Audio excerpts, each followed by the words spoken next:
And here we go. Here we go. So, good morning, Jill. Welcome to the special edition of In the Matrix. The purpose of this program, if some of you aren't familiar with the Matrix, it's really about being able to sit down and give you access to the experts, to their insights, their perspectives, their tools that will actually help us better manage our money or our mindset or the motivation behind it. Because this has taken me 10 years, but I have figured out that when these three realms of money management, money mindset, and money motive come together, this is actually when we're able to master the beauty, the power, and the magnificence of it. And we can still do that through COVID as well. So today, I'm really excited to have Jill with us here. Jill is, she's an expert in the realm of marketing and communications. For anyone who knows Jill, you will know that she is probably, Jill, you are one of the most generous and giving people that I have ever had the good fortune of meeting. And so grateful that you're able to share with us some of your insights in this. I want to be mindful of my language in these extraordinary times, right? And so for those of you who don't know Jill comes to us with not only 14 years, but for 14 years, she has been the principal and founder of Jill Sauter Marketing Communications. Jill, you've had a lot of experience with ag-based businesses, with tech-based businesses, with service-based businesses, manufacturing. What else am I missing there in terms of industries? Tourism, business services, lots of different experience in different industries. Yeah, so very diverse. And I know we first connected because we shared a link with marketing professional services, actually marketing for lawyers. And we're like, well, that's a gig. Hey, that was fun. And then even before that, a sessional lecturer with the University on Marketing Strategy. And then she kicked it all off with actually supporting small business owners in their development of their businesses. So very diverse, well-rounded, and obviously just a huge, huge golden nugget for us here today. So thank you again, Jill. Thanks for joining us. So when we first talked about how we might be able to frame this for business owners, we took a look at potentially really understanding the audience right now. So who is it that we're speaking to? What is it that we should be saying? How do we actually say it? And if you just joined earlier while we were in the green room, we were talking about potentially now more than ever, this is extremely key because the latest news is showing us that we might be in this situation right now until July, best case, but then there might be seasonality to it, right? It might keep coming back over and over again. So learning how to adapt now will just make us stronger and more resilient long-term.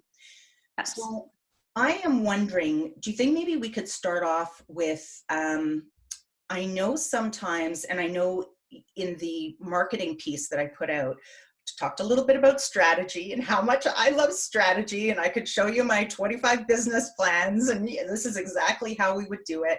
And I think a lot of people are thinking about, okay, how do we do it? And then they might get a little, maybe I shouldn't do anything right now. What if I do it? And then what if I don't? So can you just kind of walk us through what that would look like on both sides, or maybe why we should be doing something?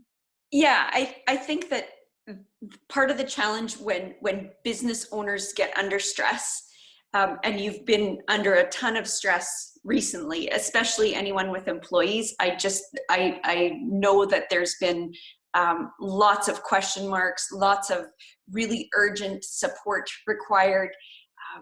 The stress has just been, for some, unbearable. But I think that now that we've got those, we're into week 3 of lockdown. Now that we've got some of those urgent things taken care of, I think that now is the time to look at what if we do something about this and what if we don't. And I think our brains are really hardwired to look at that negative side and say, yep, this is just going to continue on and things are going to implode here in my business. We always look to the worst case scenario. And it's easy to go there because we can see it around us. We see it online. We see it with programs that are being offered. We're hearing the doomsday scenarios. But the idea of looking at what we can do is often the thing that can help us move from paralysis into some sort of positive outlook on things. And I have a friend who always asks the question, what if we do, what if we don't? And I think that that's really critical right now for us because we can really easily picture the what if we don't do anything about this. The harder part is to look at what if we do something about this? And then the question becomes, what can we do? And that can be an overwhelming question. And my thoughts always just go to what's the next best thing that we can do? And a lot of times those are simple, small steps, but they can get us some momentum in the right direction. And I'm a big believer in momentum. I think that once we make one decision, the next decision comes easier, and especially the action. Like we need something to do now that we've taken care of those urgent things. People are working from home. We've maybe started to look at our financial situation. We've applied for the programs that are out there. Now, what can we do? And even something small that we can do is better than ruminating on the things that could go wrong. And for some businesses, this is not going to be a fun ride. But for others, I think that there's ways that we can get through this and think creatively and find some support systems and reach out to people who can help. But we have to start somewhere. And that was sort of the genesis of this conversation, trying to figure out what's the next best thing that we can do. Yeah, so powerful. I know the whole idea of hopelessness to help, to being helpful, right? And showing up powerfully.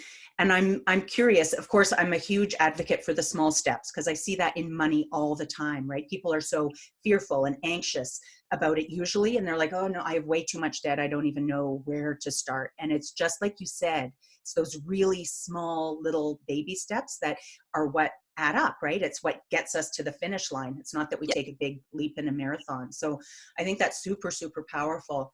And I'm wondering on that thread, and maybe this is a loaded question, but you know how I talk about the GOAT, the greatest of all time. And I think, so my question in this is, when we're looking at deciding on our GOAT, what we want to be the greatest of all time at, what I've noticed for those people who are here that are from the Matrix that understand this, you'll know that it's about how we show up to serve powerfully, right? It's not about, I'm going to be great at that. It's about really understanding what our purpose is and how we can be of service to those around us.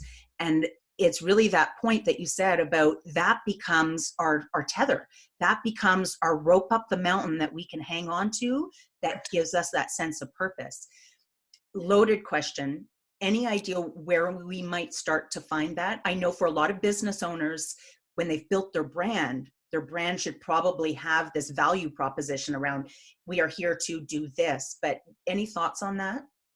Well, I think today, with this isolation, we're all very alone. We're with our families, but especially as business owners, we can be alone within a crowd, right? and that the greatest of all time, I think part of that has to be in making connection with people. And as a business owner, really, your business is about a connection. It's about a transaction, of course. Customers pay you for goods or services, but beyond that, we're part of chains, whether it's supply chains in the industry or chains of support for people, our customers who need us. And maybe right now we don't look at what we're the greatest at of all time. Maybe we start small and talk about connection and finding out how we can connect with people. And the greatest thing that we can leave people with is that sense that they've been heard and that they're connected to somebody else. And I think that's a great place to start. I'm not sure if the greatest of all time is necessarily, like, that seems to be a big step. Okay. But how can we, let's break that down into just what's our part in that chain, what's our connection to that customer and their success. And to me, that's a good starting point for maybe even finding what that goat is. But it's a small step, and especially right now, it's a super important step. Beautiful, beautiful. So that's a beautiful segment, a perfect segment into this next piece of, just as you said, our customer, what they're going through, how we can show up for them. So I am wondering, if I'm thinking in the head of many business owners pre-COVID, there was a little bit, what's the word? I don't want to say resistance, but there was some sense of overwhelmedness with even deciding who a target market is, right? Who is my audience? And maybe even now more so, as everybody might be in crisis mode trying to figure this out. Do you feel that really narrowing down on a very specific audience, who the customer is that important now, and how would we do it? Well, I think when I work with businesses and we're looking for improved revenue or sources of customers, we always look to the people who know us first. And they're people who've had an experience with you. They've purchased products or services from you, and they know what you're about. And to me, that's always the first place to start, is with those people who know something about you. And I think that if we can connect with them first, that's probably our most important connection first. Beyond that, if we're looking at new markets, I've seen tons of stories of businesses doing creative things, like a distiller here in Saskatoon starting to make hand sanitizer instead of vodka, or larger companies that are using manufacturing capacity to create products for personal protective equipment for medical staff and first responders. So there's those big kind of issues those creative solutions. But sometimes, again, the best step we can take is doing what we already do and doing it better, or doing it just a little bit differently because we're in a specific situation. And so to me, that's the first connection, is who do we already work with, and what can we do to help them? And then beyond that, is there something that we can do? Because quite honestly, most of us don't have the capacity of a Canada Goose where we can retool to be able to make scrubs instead of winter coats. We're owning small town restaurants or small retail stores. So we've got specific things that we need to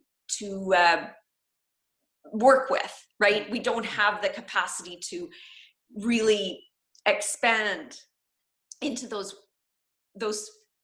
sort of heartwarming, heroic stories that we're hearing. It's just not in our cards. So I think we have to be realistic about what we can do and get really good at working with the people who already know us. Do you think too, though, just on that note, because I've noticed a lot of small business owners, they might not be the Canada Goose, as you mentioned, or the Bauer with the hockey mask, right? Or Dyson, who's doing the ventilators. Right. But even on a small scale, making masks, because I've watched some business owners where they're like, well, I'm just going to turn this hobby that I had into a passion. And they make 50 masks, and then they bring them to Walmart, or they bring them to another local business owner. And I think that's, to your point, of just these small little pieces. We don't need to be this huge Goliath that, is out there changing the world one hospital at a time. It can be one little small storefront at a time too, right? Well, and we're, especially in smaller communities and remote communities, we're all dependent on each other to keep our local economy going. The person who owns the grocery store, they employ the kid from the person who owns the hair salon, and the hair salon cuts the hair of the person who owns the grocery store. We're all interconnected that way. And I think that taking time to connect with customers that you already have and understand what their situation is, I think that can help us. We don't have to be monumental, like make some big national news story to really help our economy to keep going through something like this. Maybe it's something local. Maybe it's helping out a local family or another business. There's small steps that can mean a lot down the road. So when you're talking about reaching out to a customer, how important do you think it is that we go in on that first point of contact?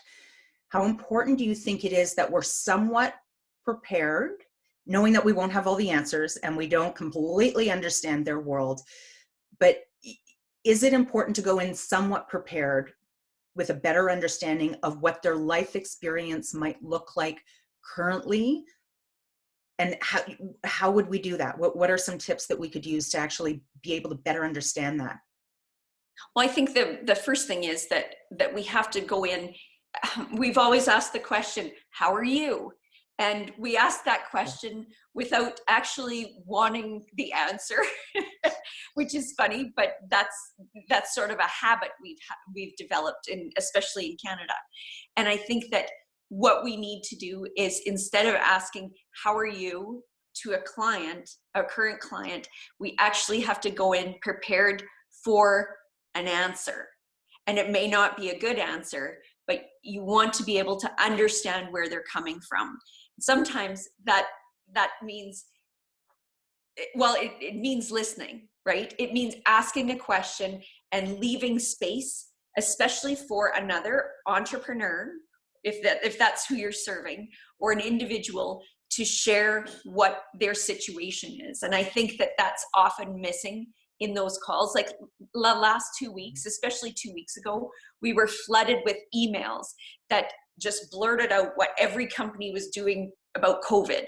And it's great. I'm glad that you're providing hand sanitizer to your people and keeping them 6 feet away, but everybody's doing that.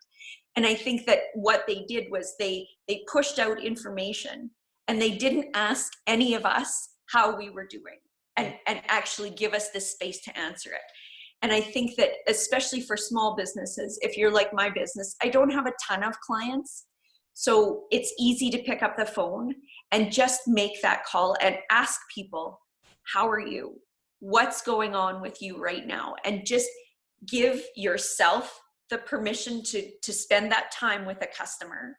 Plus it'll get you out of homeschooling. And and just be prepared to listen. Things like, if somebody says something, asking them, tell me more, or tell me about your experience with that. Pick up on something that they said and say, well, how is homeschooling going? And be sincere about it. The thing with those kind of connections is that, one, it builds it helps build a relationship between you and your customer. And as we go forward, whether this lasts till July or we have to do it again next January, this kind of interruption to our work is going to happen again. So building those really strong relationships with customers is critical. So no, go ahead. Go ahead. No. Well, I was going to say that's one thing, but then when we really listen to people, we hear about what problems they have. And I'll give you an example. A caterer here in Saskatoon, on Thursday, things started, sort of falling apart that Friday the 13th. And that was when the Junos were supposed to be here, and they were canceled. Mm. And this caterer sent me a message on Facebook and said, I am beside myself because I have a cooler full of food.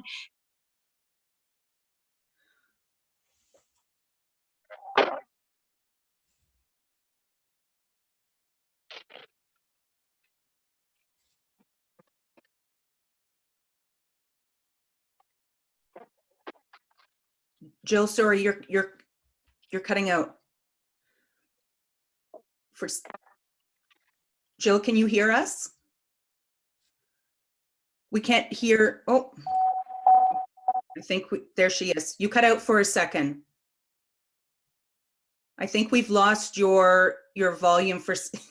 So Jill is homeschooling, and her, I think we're all in this boat, aren't we? So the kids are using the computer. Her husband, all of his work calls have gone through the computer as well. So I can only imagine in their house right now what Jill is saying. But I think, you know, I'm curious to ask Jill. I don't know how many of you are in this situation, but I know what scares the kajibers out of me, to be honest with you, is when we are calling clients and we're asking them how they are, and they come back with responses that we just don't know how to deal with. And I think that I think, Deborah, you actually asked this question in here. So, and I'll repeat it for Jill so we can get her feedback on it. But Deborah talks about, and I'm going to read this out, Deborah. I hope that's okay. I know you put it here to the panelists, but pivoting to offer activity kits to our customers and our community of people. And there was great response to that. But now that the orders have trailed off, how do I keep the momentum up? And how long can I keep up the emotional marketing? So Jill is back. Hello. Sorry about that. Everybody a rundown on the bandwidth situation. So it's all, you know, I think that during these times with COVID, I think this is a perfect example of, we are not going to get it perfect. We will not have all the answers. In one of the other calls, we were talking about polish is off the table, right? Like it is, we are so winging it. So this is, you know, this is case in point. So right. you were actually, and we had a question here from Deborah, which we'll get to, but you were talking about the Junos and the caterer. Yeah. How she had this food, and then we lost you. Well, I just wanted to give the example of what we talked about was, what are the problems that people have right now? And I think that what we talked about was, even though we're in our homes and we might have time, there are some people who still hate to cook. And you know, having your family around, you're going through a lot more groceries, and you're you know, maybe not wanting to go out and shop. And so I said, what about freezer meals? Somebody could, you know, use some meals that are all prepared. You put them in your freezer, and she drops them off on my doorstep. I throw them in my freezer, and I'm good to go for a week. She also, I just saw on Facebook that she just is promoting an Easter dinner that she'll deliver right to your door. And so there's still those opportunities. When we listen to people and we listen to their problems, we might find some opportunities. So yes, the connection is about making a connection with a customer and developing that relationship further. But it's also about listening to their problems and understanding what it is that you can help them with, whether it is something monumental like employing all your team to make masks for the local hospital, or maybe it's something different. Maybe you're helping a business in a different way. And like I said before, our economy relies on all of us really connecting and supporting each other through this. So maybe there's a supplier that you're working with who needs you to keep buying. Maybe there's a customer that you have that needs to keep their people working, so they need what you have to supply. So you don't know that until you contact them. So I would encourage people to really make that connection and make it genuine and authentic, and really listen to their customers. So can you walk us through, so this, I was mentioning this to the group when we lost you there for a second, but, and I think, maybe it's just me, but I think there's a lot of people, especially if we've skewed money martyr in our money types, where we feel like we need to have it perfect, right? We feel like we need to have the answers. So let's just say I call a customer, and the customer on the other end is like, things are not so great right now. And they go into this potentially spiral, but even if it's not a spiral, then, so what you're suggesting is just listen, let them talk. Don't have answers. You don't need to have answers, is what I'm hearing you say. Yes. And so then once they've gone through that conversation piece, then what can we say? Because we won't have the answer at that point. But right. Are there certain things we can say to them to kind of make them feel better, make them feel heard, and let them know that we'll do our best?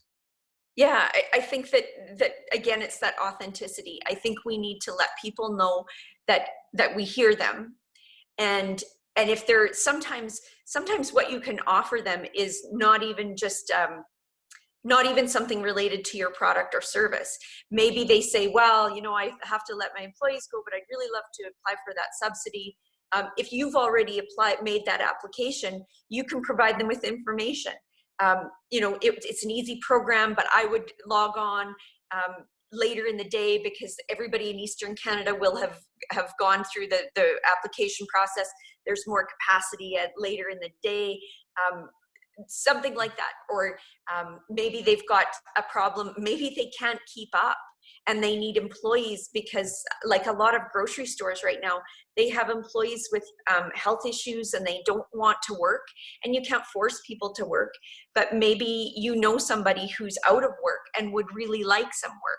So making that connection for them has absolutely nothing to do with what you sell to them, but maybe it's more something that you can offer them that's valuable information. So maybe there's that connection that you can make immediately, maybe not. But asking them if you can stay in touch with them would be really helpful, because then once you figure out what your offering is, if you have to make some changes, then you can reconnect with them. Maybe, especially if you're in the same small town, saying we have to stand together, we have to support each other. Maybe you create a Facebook group of local businesses. I know even in the cities, some of the neighborhoods have created business groups to help support each other. And lots of times, again, it's not in the transaction that they're supporting each other, it's with information and other support services. Beautiful. Beautiful. I see Melvina actually has posted in here. She's curious to know who the caterer is, because she could use the caterer. So if you want to share that with us, I will certainly either share it now or I'll post it in our post so that we can show that caterer some love as well. Sure. And then, so yeah, Verna talks about definitely being able to show up, to listen. I think listening is so important now, right? Yeah. To let people know that they are seen and that they're heard, especially as we're all in isolation.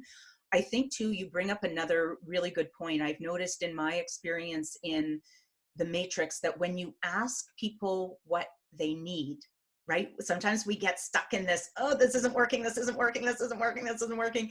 And then you say, well, what do you need? And in many cases, people haven't really thought that through, right? Mm-hmm. They just know that the current situation doesn't feel so good. And yeah. So do you think there's value in asking that question? And then if they don't know what the answer is, extending that communication portal to say, please let us know, or please let me know when you have some sense of what that could be, and I'll do my best to support you in that area. Yeah, I think part of it is that maybe, especially for entrepreneurs, we don't necessarily want to have these conversations with employees, or we don't want to have them with customers, so we're not able to share that. And finally, if a fellow entrepreneur were to ask you, what do you need? I think that just opens the door to that more intimate connection with them. And if you that's a great relationship builder with a potential customer. The other thing is that I think that in people's problems, that's where our opportunities lie. And if we get really good answers to that question, then we'll get that. It helps us get those creative juices flowing if we know what people need. And I think that if we ask that question and truly listen to the answer, and maybe even ask that client questions about what they, ask them more detail, then that gives them someone to talk to, but it also gives you some creativity, or some fuel for creativity. You know what, Jill? I just got goosebumps. I'm still sitting in this goosebump mode, because Clay just puts this in here. It's about the human connection, dialogue, and the gift that I'm seeing in COVID is this: if we didn't do it before, this is how we should have started our businesses, right? It's about what solution are we providing and how are we helping.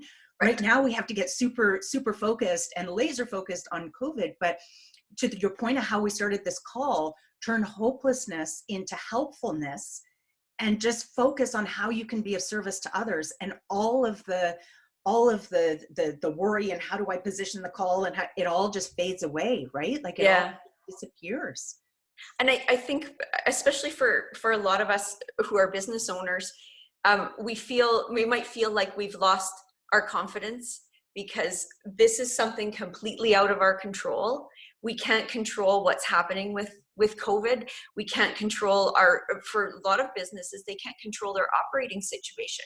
They had no choice but to close their doors at the local gym or the massage therapist or the physio office. Like this is something that we can't control.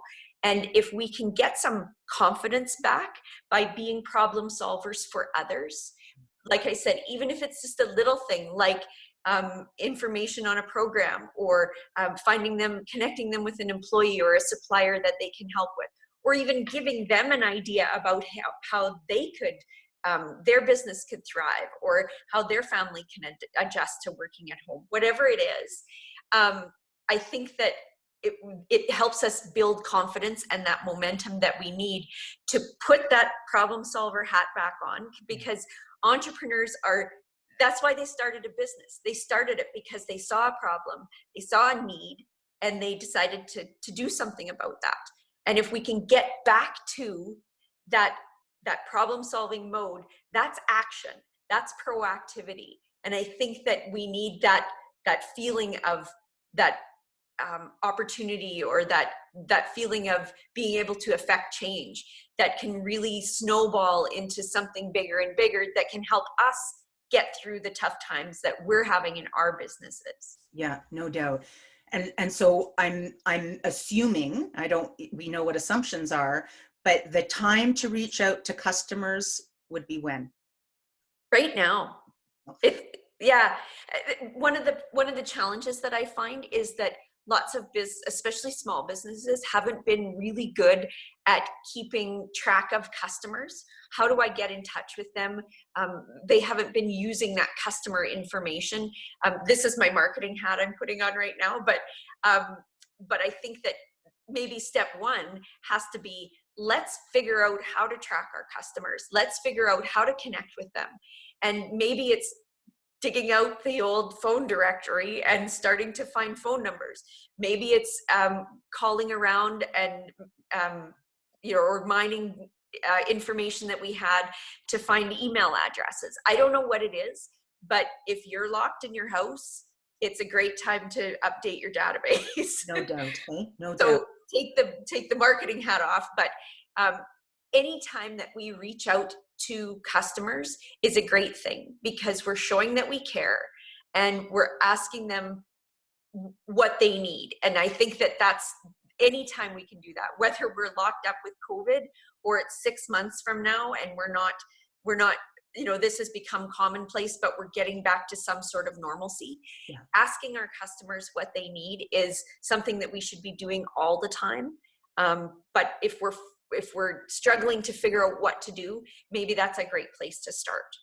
And I think, I suspect there's going to be some people that are asking the question, well, would a group bulk mass email work to our existing client base? And, what are your thoughts on that? Because it is connection, it's communication. What are the pros and cons of that?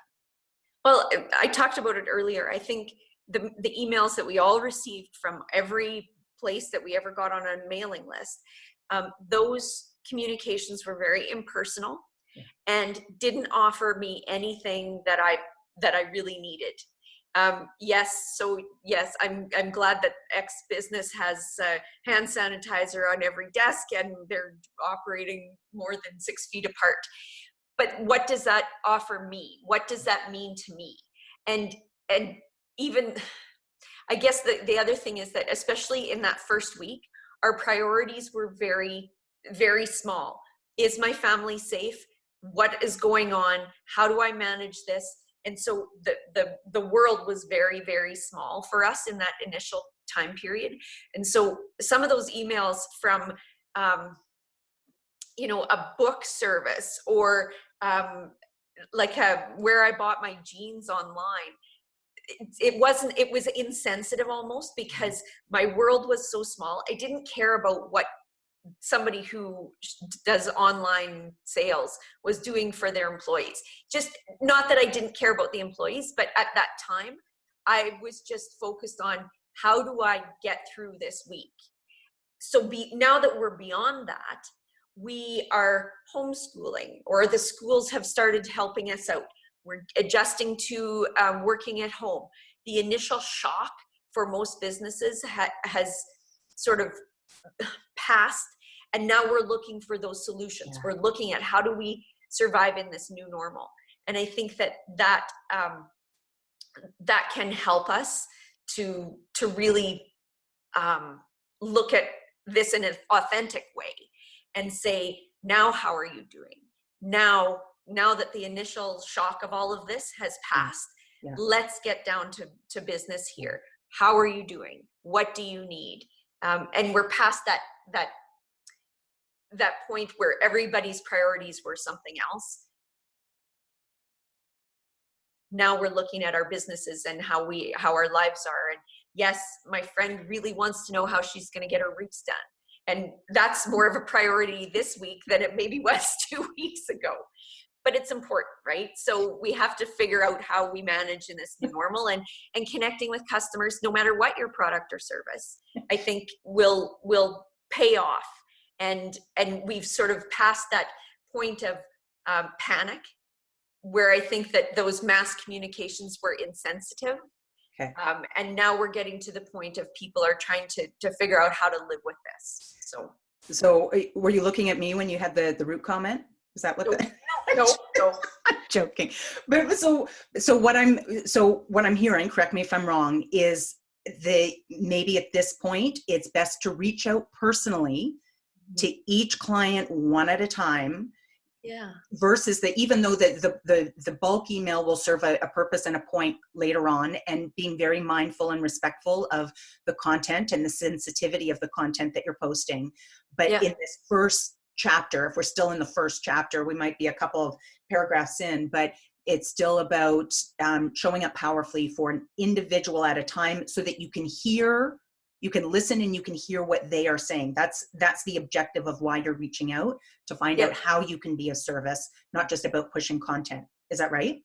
Right. And I think that there's a connection, a relationship to be built. And some businesses like mine, I don't have a ton of customers, so it's really easy for me to pick up the phone. And I already know a lot about my customers because we work for a long time period together very intensely. So for me to pick up the phone and call them is easy. It's not that easy if you have 4,000 customers, right? So maybe the personal call is with your top 10% of your customers, and you pick up the phone and you call them and or Zoom call, make an appointment to call them, so you can have a really good chat. But with maybe the bulk of the customers, if you have 4,000 customers in a year, maybe you can't connect with all of them, but maybe it's maybe that's something that you chip away at. Every customer is valuable these days, and if we can hold on to those relationships, the more the better. And in some cases, they're transactional customers, right? If you own the local corner store, maybe you don't know the names of all the people who come in, but maybe your frontline staff can connect, ask them to connect on a more personal level with people. And maybe it's not, maybe people don't want to spend a ton of time with you, but maybe there's some ways to connect with people in those businesses where it's more transactional than not. Okay. Yeah. So and I'm seeing some tips come in here. I mean, Vicky was talking about how one client, a stylist who's actually mixing dye for clients and delivering it with a link to instructions. So a lot of creativity coming out of So what I'm hearing is you kind of put yourself in the mind space of the client. And it's a great time right now because a lot of us are in the exact same place. Just as you said, there seems to be an ebb and flow to this where we're all kind of on a same cycle. So knowing what you're experiencing is probably very likely what your client might be experiencing at home if they have kids, right? Working from home. So putting yourself in that mindset, making the call, listening to the content, showing up powerfully to help them through that and really just saying, you know, tell me what it is that you need. Let me get that information. Then with that information, that then allows us to better understand how we can maybe pivot or alter or adjust our products or services, right? To Yeah. better meet the needs of kind of the group speak about what everybody is saying. Is that right? Am I hearing you Yeah. right? Yeah. The kind of Yeah. step by step. So now can we get into kind of a sensitive area? I see a question coming in. So thank you. I will look at this. Let's just see. Veronique, she gets worried about being viewed as insensitive when she keeps to keep her business open, going by calling customers existing or potential new ones during this time. It's as if there's a sense that we can't profit doing this. Oh, Veronique, you said the magic word for me. But Jill, what are your thoughts on that? Because it's true. I think there's two camps here where it's like, oh, you know, you're still trying to make this. What are your thoughts on that? Yeah, it's funny because yesterday I was on a Zoom call with a potential client and they said, so do you have a COVID discount at my time? So I've been there, Veronique. I think that there's we talked about this, Tanya. I think that we have to be sensitive to people's situation, but we also can't devalue our own services and our own ability to make a living just because the situation is out of our control and is so new and unique to all of us. I think that for lots of businesses, if we don't make what we made before, we're not going to survive. Mm-hmm. And I think that most people in the supply chain will understand that. I'm doing less work, but I'm getting paid the same amount. So you can think about that. You can think about, do I work, with the clients I have who believe in me and my skills and will work with me regardless at the same price? Or do I work a lot more and cut my rate? And for me, cutting price is always, always, always, always the last thing we do. It's the last trigger we have to pull. Because we're not going to be in this forever, lowering your price to me is about saying, what I do isn't valuable, and I'm going to cut my price because I know that you're hurting and I'll take the hit for you. And I'm not sure that it's not wise business decision, but I'm not sure that for the long-term value of your brand, especially Veronique, I know what you do. I think that that there's value you can add. So one of the things, I was getting some calls from potential clients and they were in the middle of hiring a marketer. So I put together a tip sheet on things that they can look for when they're hiring a marketer. And that's information that I would give to somebody over the phone. So it's not that I would charge them for that. But once I put it down on paper and sent it out to a couple of people, they found it really helpful. And it was like a consultation with me without me having to be there. So I've added value to them. But my price to hire me is still the same. Yeah. And I know that there was a comment about that, like adding value to me is just, it's always a good opportunity for you to demonstrate your skill and knowledge. If you can add value, if it's extra service, I know lots of businesses that are in retail are doing home deliveries. That's added value. And I think that there's ways to add value to every business. So again, that's that connection, finding out what people are needing and being able to offer just enough that people can think of it like a sample at Costco. You don't get a whole box of cereal, you get a little taste of cereal. And that's enough for people to know what it's like to buy that cereal. And like my example, I just wrote enough that people would get to know what it's like to work with me and sense my knowledge. And then that's as much value as I'm going to give away for free. And it helps put some boundaries around that. Beautiful. I don't know if that answers your question, Veronique. Just so that everybody knows, I'd be curious if you wouldn't mind weighing in on this. I've launched a poll just about pricing. So I want you to think about this question from the perspective of a consumer.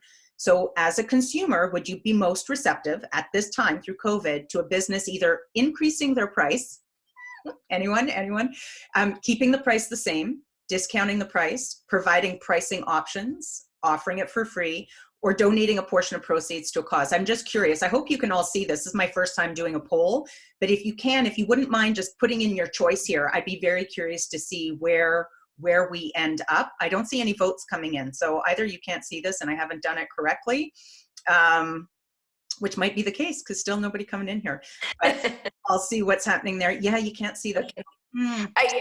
To me, Tanya, I think that we have to look at past the next, say, 6 weeks or 8 weeks, whatever, however we're in this. Yeah. I think that we have to keep that long-term vision in place, where if we just cut the price because of COVID, what does that say about us down the road? In the grocery store, I've been the one to go out and get groceries in our house, and I've seen prices that are basically the same, except on some of the crazy stuff that people are hoarding, but prices are basically the same. And I've appreciated that because they need to pay their staff as well. They have expenses above and beyond what they normally would. I'm okay with paying the current price, but I'm definitely not down with people charging me more for some things because they're in high demand, or they're I'm just concerned about that. Okay. Donating to charity, always a good thing. There's always the question, do we have to tell people that we're donating to charity? Or I know that some businesses have done support campaigns. We're supporting the food bank this week. Would you consider doing it as well? That's not necessarily doing a huge donation, but it's making people aware of a plight in the community and using the tools that you have to be able to connect with audiences that maybe the food bank in this instance doesn't have. So I think that there's ways to add value, to maintain price. I don't think that if you're not increasing your price, I don't think that it's predatory. I think that everybody's struggling to figure out how to keep the doors open. And then the other thing you have to consider is, if you lower the price, how do you bring that price back up when we're all out and about doing our thing? It's very, very difficult to increase price later on. And with a lower price may come customers that are not your ideal customer. They're in it just for the discount. And for most of us, we don't need those customers. So then the question is, why would we take them for the short term if we're not going to enjoy working with them or get profit or make profit from them in the long term? I think you bring up a great point there, because when we started this call, we started talking about the need to adapt in this market. And if we get triggered, and I'll be totally honest, this was me in week one. I thought, what do we do? And I was definitely sitting on the fence, right? Do we start to offer different pricing strategies? And then heard from you and heard from Marty and, heard from others that said, no, like hold the line. And for those of you that are familiar with my work, you know that for the last 10 years, I've been talking about the importance of profit and how that is our safety net. That is our emergency blanket. We are not looking to break even in business. And I know right now a lot of people are looking to just survive these times. But I think the faster we can build a model that actually allows us to profit, and it's not at the sake of people and it's not at the sake of purpose, but we have no idea what this is going to look like, right? So if we adjust the model, especially if there's people out there right now that are thinking, oh, I'm going to build another business plan, like I'm going to launch this idea, make sure you do the numbers. People didn't like doing numbers to start with. Now they're probably, this is the last thing on their list. Yeah. But make sure you build a financially viable plan that includes profit. So I'm going into my little rant because this is, no, that's good. Very In fact, in the notes that I had about this call when we were talking about pricing, that was one of the things that I like, what can you afford to do in this time? Yeah. And to me, it's about offering that extra value and figuring out what you can do before you pull that trigger is super important. Because if you can't make money on any transaction, like don't kid yourself. Canada Goose is getting paid for all the scrubs that they make. It's not a charitable donation on their part. They're keeping their people employed, which is a wonderful thing for those families and for the company, but they are getting paid for those scrubs. Yeah. Bauer is getting paid for developing those or creating those masks. Yeah. Like this is not, they're not doing this because they want to give it all away. Those companies are getting paid for that. And I think that we have to think longer term. If you make a short-term decision and cut your price just to keep things rolling, what is the effect of that long term? Because if you are not profitable with no business and you try to get business by cutting your price, are you necessarily going to be open anyway? That's huge. And I think, Ron Robichaud, he's, we're a big fan of him. For years, he's been talking about the best in sector performers, the Canadian Goose, the Bauer. They're operating with a net profit of anywhere from 25 to 40% per year. Yeah. And in my work, I do a lot of work in behavioral finance and neuroeconomics, how our brains are wired. And I believe the best in sectors, the big businesses do so well because it's not one brain behind it, right? It's a collective where you've got a board and you've got management teams. So not one person's doubt and insecurity and fear and anxiety is running the show. So for the individual businesses owners out there, like it's about getting out of your head right now and keeping your business alive. Like you've got to think like a business, not like the person, right? You got to have all those little collectives in your head going, no, we've got to like hold the line. How do we do it? How do we do it? Well, the other thing to think about is I know that it would be nice to bring in some customers like that potential client who called me the other day and said that they were wondering if I had a COVID discount. If I discount my price right now and get a whole bunch of new customers and lose money and I have to shut my doors, how is that serving the customers who've been loyal to you for years? How is that serving the customers who will need you 6 months down the road? It's not. It's not serving them. So really, we really, really have to think hard about offering something at a discount. So there's a couple things. I'm going to come back to a question that Deborah asked at the beginning because she's wondering if we can circle back. But I just want to tighten up that piece because what I've heard you say throughout this pricing conversation, which I think is important and will hopefully resonate here, is that you've used the word sensitivity. And I think that is what has caught me off guard is when I see retailers or businesses not being sensitive to the situation at hand, right? And I think, Veronique, maybe this speaks to your question. So I think what we can do is being sensitive to the situation. To your point, it's about having different things in place. And this might be where we have to create some new things. But to your point of, here's a tip sheet. Tip sheet is free. Come download it, right? We're sensitive to the situation. Here's a tip sheet. Here's, instead of doing this one program at $3,000, here's the first most important piece you can do, and it's $15,000. Right? So maybe breaking out what you have into smaller packages, but I think I've heard that keyword sensitivity. And so it's not about the discounting, it's just repackaging. Is that right? You think? Yeah. Okay. Yeah. So Deborah's question then back to the beginning is now that her orders have trailed off a little bit. She's wondering how, and I'm wondering if I get this right, Deborah, she's wondering how to keep the momentum up. So I think if I'm listening to Jill, she's saying, reach out to your customers, understand what it is that they need. And it looks like you've already done that because you've already pivoted. But I think this again is now where we reach out again, right? What do they need? Because everything is starting to change. How do you keep Right. the momentum up, and how long can I keep up the emotional marketing? And I'm not sure what you mean by emotional marketing, but I'm wondering if, Deborah, you mean, once you've made that call and how is it going, and you've done your pivot, and now you're thinking, what is the next step? And I'm hoping that I'm getting that question right. No, I understand where you're coming from, Deborah. You connected with them and said, thanks for supporting us.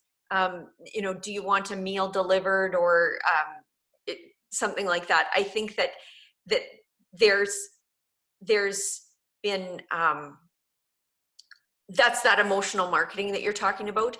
Now we're working on a new normal, right? So what does this new normal mean for your business? And I'm going to just use Deborah's as a case study because I know what she does. The restaurant business, people still need to eat. People are still eating.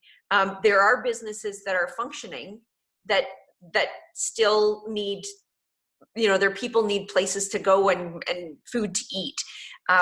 So there are people out there who still need what you have. Sometimes it's reconnecting with them because they already ate your food once. Can we do some more deliveries again? Can we do something interesting and different?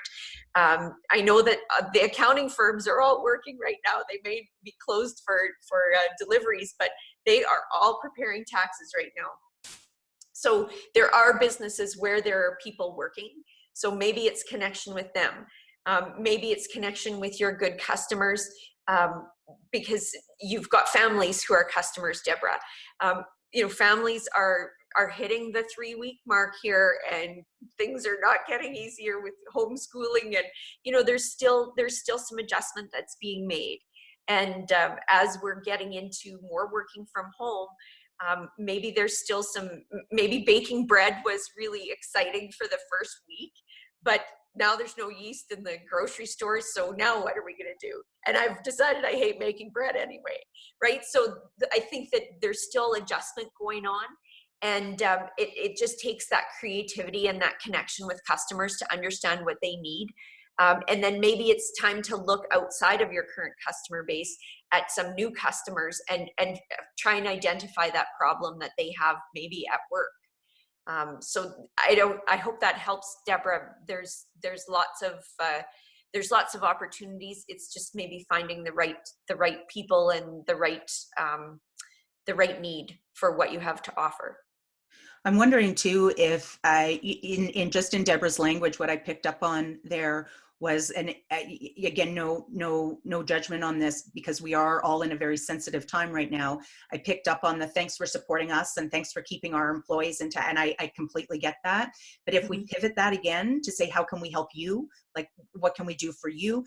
And maybe Jill, I am not the social media maven. I mean, Facebook, go there, proves my point. But this is a great time to actually ask people on social media, what do you need, right? But I also find giving them options, like not just leaving it open, but saying, do you need bread? Do you need lunches? Do you need, or is there other? And collecting data that way to figure out how you pivot through this. Yeah, Facebook's a great opportunity to ask some pointed questions. So did you make your own bread?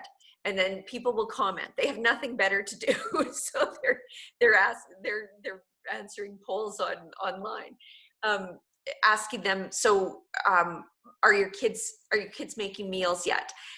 What's a meal that your kids are making? What do you love to make? What do you hate making? There's lots of questions that you can ask on Facebook that are curious. Yeah. But still asking for an answer that can help lead you to identify some opportunities. I love that you said that, because Vicky posted in here, better to show on Facebook what you can offer. I love that you also mentioned though, the curiosity piece, because I'll give an example of two young women that they lost their part-time jobs. They're university students and they live in the same apartment. And they decided what they were going to do. They didn't decide. They thought maybe there's an opportunity for this. and they posted in groups specifically, not on their own page, but in groups, would you find value if we dressed up as princesses and spoke with your kids for 20 minutes to talk to them about, you know, how to create this fairy tale land outside of COVID? And the responses that they got within 24 hours, I think it was like 3,000 responses. And that became their marketing channel. But it was done out of curiosity. It wasn't, we're selling this. It's like, here's what we're thinking of doing. This is what it would look like. What do you think? It's like your, what do you call that? Market research, right? Mm-hmm. Mm-hmm. Yeah. Yeah. Love it. Yeah. And you're right, Vicki, in lots of communities, people don't know what services are offered. So, you know, letting people know that they can still get an oil change, that they can still come to the grocery store and we're practicing social distancing. Or I know one client, one retail store, it's a bike store here in Saskatoon, and they'll offer you an opportunity to come into the store by appointment. And so there's no other people in the store, and they'll make sure that if you pick a bike, they'll wipe it off and you can go and ride it around the store. But they're taking precautions, but they're still saying, we still have spring coming and we're excited about that. And you should be excited about it too, and get ready for it. And especially now. Yeah. And so there's opportunities like that, I think, that are out there. They're different and they're new to you, but I think that there's opportunities out there if we ask questions and really listen to the answers. I love it. Well, thank you, Jill. That was invaluable. I want to respect everybody's time. I know we talk about an hour. I know you're very, very busy. There's a lot of clients that are looking to tap into you to get their businesses rolling. So just to recap, understanding the mind of our customer, reaching out, listening, getting their feedback, understanding what their needs are, helps us to better pivot, working in this aspect of not hopelessness, but helpfulness. How can we show up powerfully for you?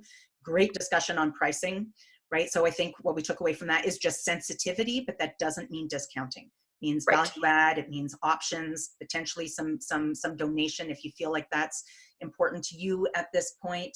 And then, that was an important piece at the end, just about maybe potentially expanding your reach through social media now to get a better understanding from a bigger audience as to what the needs are. I think that's a great caveat in. So thank you, Jill. Thank you for showing up powerfully here. Some great comments. In a couple seconds here, I'll turn the recording off. I'll get these comments, make sure that we're posting those into the group. I'll definitely make sure this recording is in the same post that you actually registered for Jill's session here. And please, just a reminder, if you think that there are business owners, business owners that would benefit from this content, please share it. This is the information that we need to spread, not the fear. We need to spread empowerment now and positivity and optimism. Like, we can do this. We've got this. Let's go. And then there's also in the on the Epiphany Aha Moment site, there is a checklist from a lot of the content that that Jill has shared with us here today. Jill and I had a chat before this call just on ways that we can pivot through this. And so it's called the continuity checklist. It's right beside the post on Jill's. It's there. It's like 5 pages of different things that we can check off that we've done to prepare, then to pivot, and then to progress through. So thank you so much, everybody, for joining us here today. I want you all, please, to stay safe, but stay strong, stay financially fierce, and make sure you're profiting in business. Profit is not a dirty word. It really isn't.